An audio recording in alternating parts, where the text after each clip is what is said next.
and this is Chapter 7, The Storm.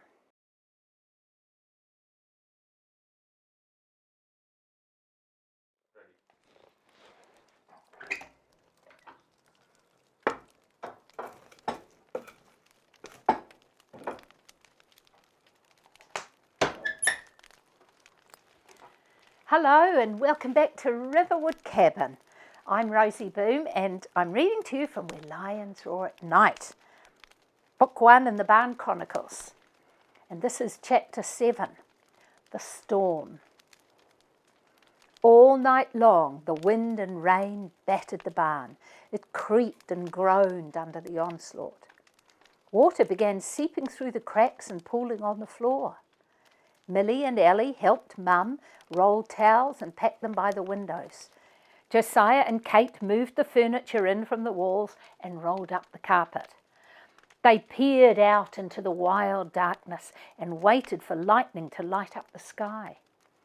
Every now and then they caught glimpses of the flooded field behind the barn. "I wish Dad and the boys were here," said Mum for the umpteenth time. "They would love this adventure."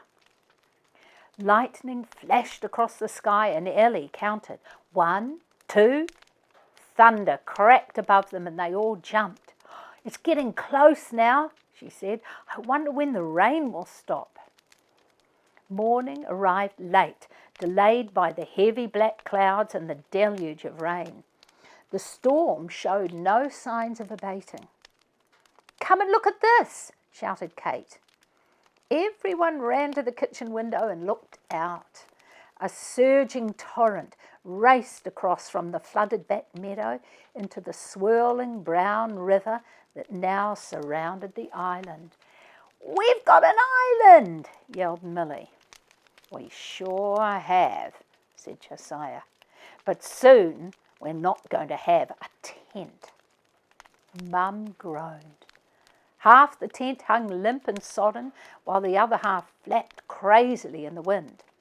The water had completely filled the gully, and only a small piece of the island was still visible, and the river was rising.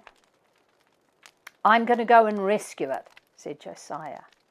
"I want to go too," said Millie. "Okay, Mum?" "Definitely not. You can stay and watch with the rest of us." "Boring," muttered Millie as she rubbed the window to get a better look. Josiah had dragged an inner tube over to the gully and was rolling up some rope. He grabbed one of the canoe paddles and then launched his vessel into the stormwater.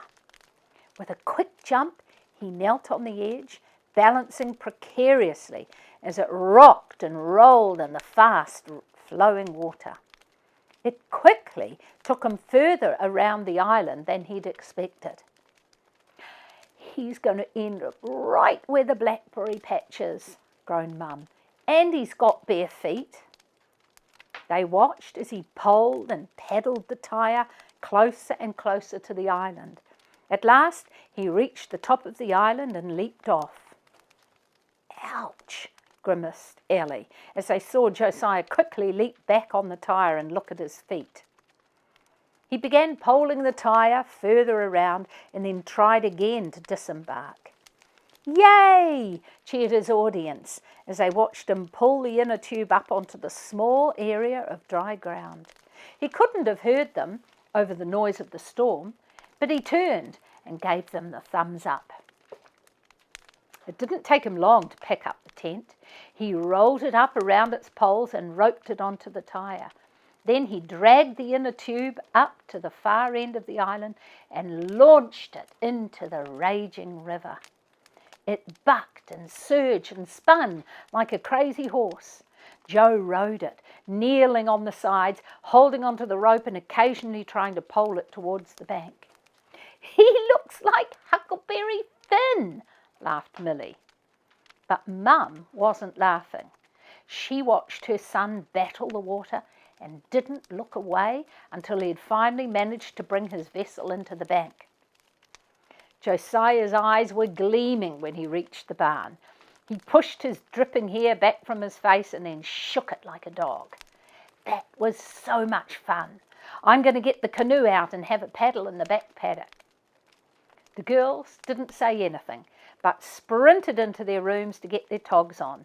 Mum watched anxiously from the bathroom window. She could hear squeals of excitement as the 3 canoes shot like arrows across the flooded paddock. Angel and Lucy rode in the front like 2 carved prow figureheads on Viking ships. At last they all came in, cold and wet. "Get changed and I'll make you a hot chocolate," said Mum.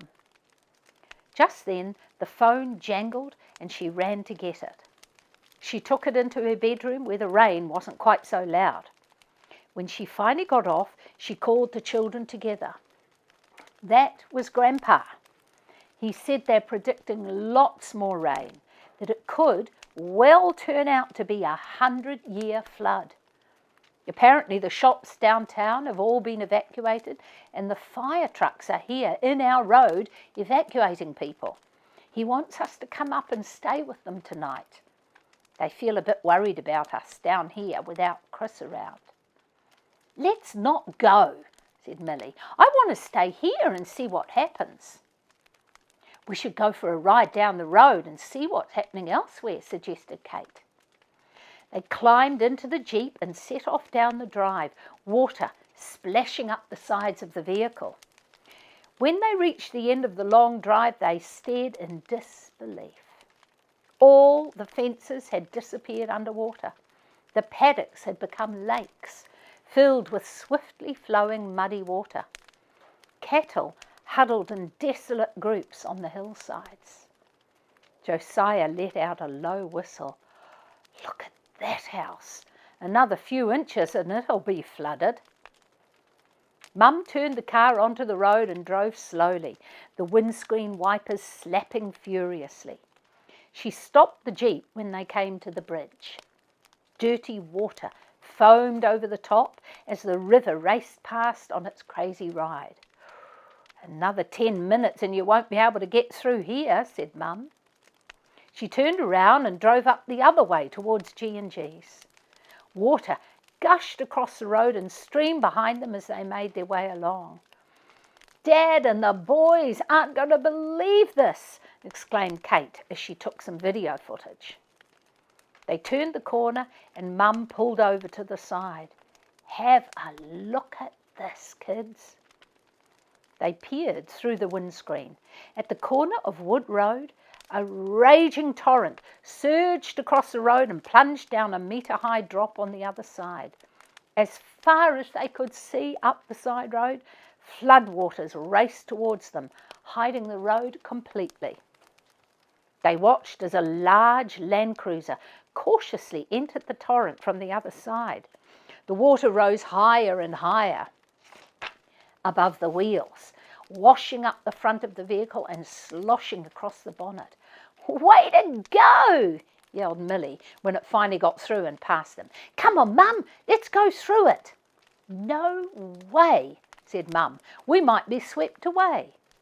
"Don't be a scaredy cat," said Millie. "Of course we won't." Josiah nodded. "Go on, Mum, that car got through." "And that car was almost twice as big as us," retorted Mum. Ellie peered out the window. "I'll bet we could make it." Mum turned and looked at the kids. "Well, maybe we could. But I, for one, am not going to try. And that's that." She turned the car and headed for the barn. "There's nothing for it. We have got to see the storm through in the barn."